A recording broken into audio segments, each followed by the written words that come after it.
Bismillahirrahmanirrahim. Assalamualaikum warahmatullahi wabarakatuh. Selamat berjumpa kembali dalam pembelajaran jarak jauh, yang mana hari ini kita akan melanjutkan pembelajaran sebelumnya. Sebelum kita mulai, marilah kita awali dengan baca basmalah. Bismillahirrahmanirrahim. Semoga selalu sehat, tetap semangat belajar di rumah, dan jangan lupa ikuti protokol kesehatan. Baiklah, kita perhatikan sekarang di slide berikut ini, yaitu kita akan melihat di situ ada gambar. Perhatikan gambar tersebut. Ya, ada beberapa tahapan-tahapan dari manusia bayi sampai dengan manusia menjadi lansia. Nah, itu adalah merupakan pertumbuhan ya dari manusia. Gambar yang berikutnya kita perhatikan. Gambar di sebelah kiri itu ada pasar modern, dan gambar sebelah kanan adalah pasar tradisional. Nah, gambar pertama dan gambar kedua itu masih berkaitan, karena dalam pembahasan kali ini kita akan melihat bagaimana sebuah pertumbuhan. Nah, pertumbuhan yang mana? Yaitu pertumbuhan dari sebuah masyarakat yang kita namakan dengan perubahan sosial budaya. Nah, nanti kita akan menganalisis bagaimana perubahan sosial budaya suatu bangsa Indonesia itu untuk menghadapi arus globalisasi demi memperkokoh kehidupan bangsa. Sebelum kita sampai pada tahapan menganalisis, baik kita mulai dulu dengan memahami apa itu perubahan sosial budaya sebagai dampak dari globalisasi. Perhatikan berikut ini. Jadi suatu masyarakat itu tidak selalu diam, ya, selalu bergerak atau selalu dinamis, yang kita namakan berubah tadi. Nah, perubahan sosial budaya itu meliputi dari unsur-unsurnya yang dinamakan dengan unsur universal. Artinya di setiap masyarakat selalu ada unsur tersebut. Yang pertama yaitu adalah peralatan dan perlengkapan hidup. Itu pertama kali manusia hidup harus ada peralatan dan perlengkapan hidupnya. Kemudian menuju tahapan kedua yaitu mata pencaharian dan sistem ekonomi. Nah, kemudian tahapan berikutnya adalah sistem kemasyarakatan, kemudian kesenian, kemudian ilmu pengetahuan teknologi, yang terakhir adalah keyakinan atau religi. Mengenai susunan dari unsur-unsur kebudayaan ini, ada beberapa ahli sosiologi yang berbeda-beda dalam susunannya. Nah, Ibu akan mengambil yang ini karena urut-urutannya yang paling sederhana sampai yang modern, atau yang paling awal dibutuhkan dalam sebuah masyarakat dari awal sampai untuk perubahan selanjutnya. Berikutnya kita akan memahami dulu pengertian dari perubahan sosial itu menurut beberapa ahli sosiologi. Ya, ada beberapa, ada banyak ya ahli sosiologi, tapi ada beberapa aja yang Ibu ambil, yaitu diantaranya adalah Max Eiffel menjelaskan bahwa perubahan sosial itu diartikan sebagai perubahan dalam hubungan sosial atau sebagai perubahan terhadap keseimbangan hubungan sosial. Itu ditulis dalam bukunya A Textbook of Sociology. Kedua adalah Gilin. Gilin menyatakan bahwa perubahan sosial merupakan variasi cara-cara hidup yang telah diterima, baik karena perubahan kondisi geografis, kebudayaan, material, komposisi penduduk, ideologi, maupun karena adanya difusi ataupun pertemuan. Kedua, pengertian perubahan sosial menurut Gilin menyatakan bahwa perubahan sosial itu merupakan variasi cara-cara hidup yang telah diterima, baik karena perubahan kondisi geografis, kebudayaan, material, komposisi penduduk, ideologi, maupun karena adanya difusi ataupun penemuan baru dalam masyarakat. Berikutnya, yang ketiga, pengertian perubahan sosial dari Kingsley Davis mengemukakan bahwa perubahan sosial sebagai perubahan-perubahan yang terjadi dalam struktur dan fungsi masyarakat atau human society. Yang keempat, menurut Bruce J. Cohen, menyatakan bahwa perubahan sosial itu adalah perubahan struktur sosial dalam organisasi sosial, sehingga syarat dalam perubahan itu adalah sistem sosial, perubahan hidup dalam nilai sosial dan budaya masyarakat. Yang kelima adalah sosiolog Indonesia yang sangat terkenal, yaitu Bapak Selo Sumarjan, menjelaskan bahwa perubahan sosial itu diartikan sebagai perubahan dari segala lembaga-lembaga kemasyarakatan di dalam suatu masyarakat. Itu ada sedikit dari biografi Bapak Selo Sumarjan. Nah, itu beberapa perubahan sosial. Sekarang kita akan lihat dari berbagai definisi perubahan sosial, kita bisa tarik kesimpulannya, garis besarnya, bahwa perubahan sosial itu terjadi dalam struktur sosial atau organisasi sosial masyarakat yang meliputi perubahan teknologi, perilaku, norma, nilai, pola, dan keyakinan. Nah, sekarang kita akan lihat mengenai bentuk-bentuk perubahan sosial. Seperti apa bentuk-bentuknya? Itu ada dibedakan menjadi 4. Ya. Yang pertama, perubahan sosial dilihat dari waktu. Dilihat dari waktu, perubahan sosial ada 2. Yaitu ada yang revolusi dan ada evolusi. Perubahan sosial revolusi artinya perubahan yang terjadi secara cepat dan menyeluruh terhadap berbagai aspek masyarakat. Yang kedua adalah evolusi, adalah perubahan sosial yang terjadi secara lambat. Nah, kedua, bentuk perubahan sosial yang dilihat dari pengaruhnya. Ada 2 juga. Yang pertama adalah pengaruh yang luas atau besar, yaitu terjadinya perubahan sosial yang diikuti oleh sebagian besar dari masyarakat.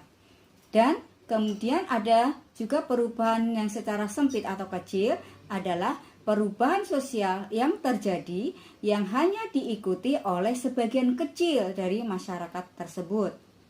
Ketiga, bentuk perubahan sosial dilihat dari sudut pandang masyarakat. Ini dibedakan menjadi 2 juga, yaitu perubahan yang dikehendaki atau perubahan yang direncanakan, dan yang kedua adalah perubahan yang tidak dikehendaki atau tidak direncanakan atau juga dipaksakan. Nah, perubahan yang dikehendaki atau direncanakan itu adalah perubahan yang memang sudah diprogramkan, sudah diinginkan, direncanakan, ya, dan dikehendaki. Kemudian perubahan yang tidak dikehendaki atau perubahan yang tidak direncanakan, yang kesannya ada dipaksakan, adalah perubahan yang tidak kita inginkan, ya, kita tidak rencanakan. Kemudian yang keempat, bentuk perubahan sosial dilihat dari arah perkembangannya. Dibedakan jadi 2 juga. Yang pertama adalah progres. Perubahan sosial progres adalah perubahan yang terjadi kemudian mengarah kepada perbaikan. Kebalikannya adalah perubahan sosial yang regres, adalah terjadinya perubahan sosial justru berakibat kepada kemunduran dalam masyarakat itu. Kita sekarang lihat contoh-contoh dari bentuk-bentuk perubahan sosial, yaitu pertama menurut waktu, ya, gambar yang sebelah kanan adalah gambar evolusi, yaitu sebuah masyarakat tradisional untuk menjadi masyarakat modern itu perlu waktu yang lama, ya. Perubahannya evolusi, lambat sekali. Kemudian yang gambar sebelah kanan adalah gambar industri, ya. Itu adalah perubahan revolusi yang terjadi sangat cepat, ya. Contohnya adalah terjadinya revolusi industri di Inggris. Dengan diketemukannya mesin uap oleh James Cook, maka terjadilah industrialisasi di Inggris. Kemudian diikuti oleh negara-negara Eropa yang lain dan akhirnya diikuti oleh negara-negara di seluruh dunia. Itu perubahannya cepat sekali. Selanjutnya yang kedua, bentuk perubahan sosial menurut pengaruhnya. Nah, contohnya kita lihat. Ya, gambar sebelah kiri adalah gambar mode rambut. Kita ambil contoh mode rambut dari Korea, ya, yang lagi viral atau lagi disukai oleh remaja-remaja Indonesia, termasuk kalian juga. Nah, ini adalah contoh yang perubahan yang terjadi secara sempit, hanya diikuti oleh sebagian kecil dari masyarakat, yaitu anak-anak muda. Bahkan tidak semua anak muda mengikuti perubahan dari mode rambut ini, ya. Contoh yang berikutnya adalah Perubahan adalah mode pakaian. Ini juga diikuti oleh sebagian kecil dari masyarakat. Nah, perubahan sosial yang pengaruhnya luas, contohnya adalah dengan adanya internet. Dengan internet ini berpengaruh sangat luas, diikuti oleh hampir seluruh masyarakat ya. Kita bisa menyaksikan sekarang bahwa tidak hampir semua orang sudah bisa menggunakan fasilitas internet ya. Berikutnya adalah itu perubahan sosial budaya yang dilihat dari sudut pandang masyarakat ya. Itu perubahan yang dikehendaki, contohnya yaitu pembangunan perumahan atau pemukiman, yaitu dibangunnya ini perumahan-perumahan untuk rakyat ya, atau KPR, itu direncanakan ya, dikehendaki, sudah diprogramkan. Kemudian perubahan yang tidak dikehendaki, contohnya di situ ada kereta api duduknya menggunakan jarak, atau yang kita sedang jalani hari ini ya, kita memasuki pada masa new normal. Itu tidak kita kehendaki ya, dengan adanya wabah COVID-19 itu sebuah masyarakat, tidak hanya Indonesia, di dunia ya, masyarakat di dunia mengalami perubahan sosial, dan perubahan ini tidak kita rencanakan, tidak kita hendaki, dan seolah-olah kita dipaksakan untuk menerima perubahan tersebut. Selanjutnya, perubahan menurut arah perkembangannya. Yang pertama adalah progres, yaitu terjadinya perubahan sosial yang mengarah kepada perbaikan di masyarakat tersebut. Ini contohnya, ditemukannya mesin traktor untuk mengolah sawah ya, yang dulunya menggunakan tenaga binatang, kemudian digantikan dengan tenaga mesin traktor ya, mengarah ke kemajuan atau perbaikan, itu dengan produksi yang lebih baik lagi. Sedangkan contoh yang sebelah kanan ya, itu contoh adalah terjadi perubahan sosial yang mengarah ke kemunduran atau disebut dengan regress. Contoh adalah minum-minuman keras atau beralkohol ya. Sebagian masyarakat menganggap bahwa kalau sudah kita mengikuti kebudayaannya orang barat, kita sudah merasa menjadi orang yang modern. Contohnya minum-minuman keras, karena kebiasaan orang Eropa, orang dari negara maju itu adalah minum-minuman beralkohol. Di sana mengkonsumsi minuman beralkohol dengan tujuan adalah untuk adaptasi dengan lingkungan. Nah, seperti ini beranggapan bahwa kalau sudah mengikuti kebudayaan barat, artinya menganggap sudah menjadi manusia yang modern, ini membawa pengaruh yang regress atau menjadikan kemunduran.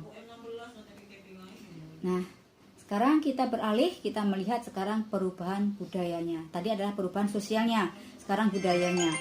Nah, perubahan budaya itu adalah ketidaksesuaian unsur-unsur kebudayaan yang berbeda sehingga terjadi ketidakserasian fungsi bagi kehidupan. Dan bagian-bagian yang turut mengalami proses perubahan kebudayaan antara lain adalah kesenian, ilmu pengetahuan, teknologi, filsafat, dan bentuk serta aturan organisasi sosial. Sekarang kita perhatikan gambar berikut. Ya, ini adalah contoh-contoh kebudayaan dari beberapa daerah di negara kita. Itu adalah tarian daerah atau tari tradisional. Ibu ambil 3 contoh, yaitu kebudayaan orang Banjar, kebudayaan orang Jawa, kemudian orang Bali. Kalian bisa amati di situ. Ya, di situ bisa kita menjabarkan banyak hal. Misalnya bagaimana tariannya, kemudian pakaiannya, bentuk rumahnya, bahasanya, dan sebagainya. Nah, sekarang kita lihat bentuk-bentuk perubahan kebudayaan. Nah, kebudayaan bisa berubah. Ini ada beberapa bentuknya. Berubah pertama karena inovasi, yaitu proses perubahan kebudayaan yang terjadi dalam waktu yang lama atau karena adanya penemuan baru. Kedua, karena proses difusi, adalah proses penyebaran unsur-unsur kebudayaan dari satu individu ke individu yang lain atau ke masyarakat yang lain, disebarkan, difusi itu. Kemudian ketiga adalah melalui akulturasi, yaitu adanya pertemuan dua kebudayaan dari bangsa yang berbeda satu sama lain saling mempengaruhi sehingga terbentuk kebudayaan baru dari kebudayaan tersebut, yang masing-masing kebudayaan masih kelihatan aslinya. Yang keempat adalah bentuk asimilasi, yaitu ditandai oleh makin berkurangnya perbedaan antara individu dan kelompok, dan hal ini disebabkan tiap-tiap pihak saling menyesuaikan diri. Terjadi peleburan atau sudah menjadi melebur, sehingga masing-masing kebudayaan tidak nampak lagi ciri khasnya. Yang kelima, melalui sinkretisme, yaitu perubahan kebudayaan dalam masyarakat secara damai atau tidak ada pertentangan. Terakhir adalah milenarisme, adalah perubahan kebudayaan yang sudah dinantikan bersamaan dengan munculnya pemimpin yang dianggap bijaksana dan berwibawa. Jadi di sini masyarakat sudah bosan dengan keadaan yang ada. Mereka menantikan adanya pemimpin yang bisa membawa mereka pada perubahan tersebut. Ya. Untuk pembahasan mengenai memahami perubahan sosial dan budaya, Ibu cukupkan sampai di sini. Kemudian untuk berikutnya, pertemuan selanjutnya kita akan membahas mengenai faktor penyebab terjadinya perubahan sosial budaya. Apa saja yang menyebabkan sehingga dalam suatu masyarakat itu terjadi perubahan sosial dan budaya. Ya, demikianlah pembahasan pada pertemuan hari ini, mudah-mudahan bermanfaat dan bisa dipahami, dan Ibu akhiri dengan wassalamualaikum warahmatullahi wabarakatuh.